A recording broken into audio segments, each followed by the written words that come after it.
আমরা প্রিপোজিশন সম্পর্কে ডিসকাস করছি, কোথায় অ্যালং হয় এবং কোথায় অ্যাক্রস হয় ছবি দেখে বুঝে যাও। দেখো, জাস্ট চুটকি মারতে মারতে বুঝবে। প্রিপোজিশন মানে কি, প্রি শব্দের অর্থ হচ্ছে আগে, পজিশন শব্দের অর্থ কি, অবস্থান। তাহলে কোথায় অ্যালং হয় এবং কোথায় অ্যাক্রসে সেটা দেখে নাও।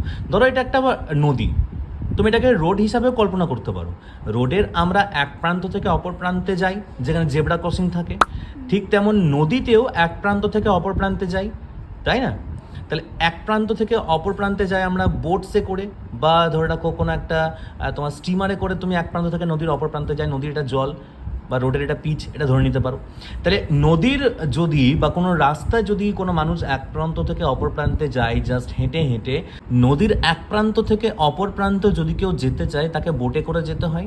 এক্ষেত্রে বোঝানো হয় অ্যাক্রস। অ্যাক্রস মানে কি, ক্রস মানে যে বাংলায় যুক্ত চিহ্ন তোমরা দেখেছো, তাই এটা ধরে রাখো নদী, এটা হচ্ছে টোটালটাই নদী। নদীর কি হচ্ছে, এক প্রান্ত থেকে অপর প্রান্তে এইভাবে চলে গেল, এটাকে ক্রস করা হয়েছে, এই জন্য এটাকে বলা হয় অ্যাক্রস। কারণ রাস্তা যদি কেউ পার হয় সেক্ষেত্রে আমরা অ্যাক্রস প্রিপোজিশনটা ইউজ করতে পারি।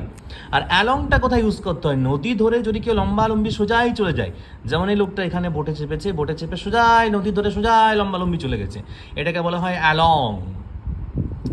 লং মানে হচ্ছে লম্বালম্বি। এবার প্রসঙ্গে লম্বালম্বি কতটা যাব, লম্বালম্বি আমরা কিছুটা যেতে পারি, 1 কিলোমিটারও যদি লম্বালম্বি যেতে হবে, এখান থেকে এই প্রান্তে এরকম করে আসে যাবে না।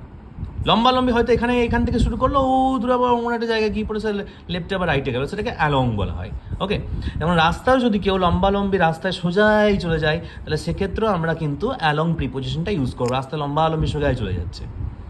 ওকে, বেশ। এবার এক্ষেত্রে সেন্টেন্সে লিখবো কি, সেন্টেন্সে লিখতে হবে the boat sailed across the river, মানে বোটটা সেল করেছিল অ্যাক্রস বা নদীর এক প্রান্ত থেকে অপর প্রান্তে। দ্য বোট সেলড, সেলড কেন ইউজ করেছি, কারণ সেলটা প্রেজেন্ট, তার সঙ্গে সঙ্গে ইডি যোগ করে পাস্ট ফর্ম করে দেওয়া হয়েছে। The boat sailed along the river, মানে বোটটা জাস্ট নদীর বরাবর সোজাই চলে গিয়েছিল। আশা করি বুঝতে পেরেছো। শেয়ার করে অপরকে দেখার সুযোগ করে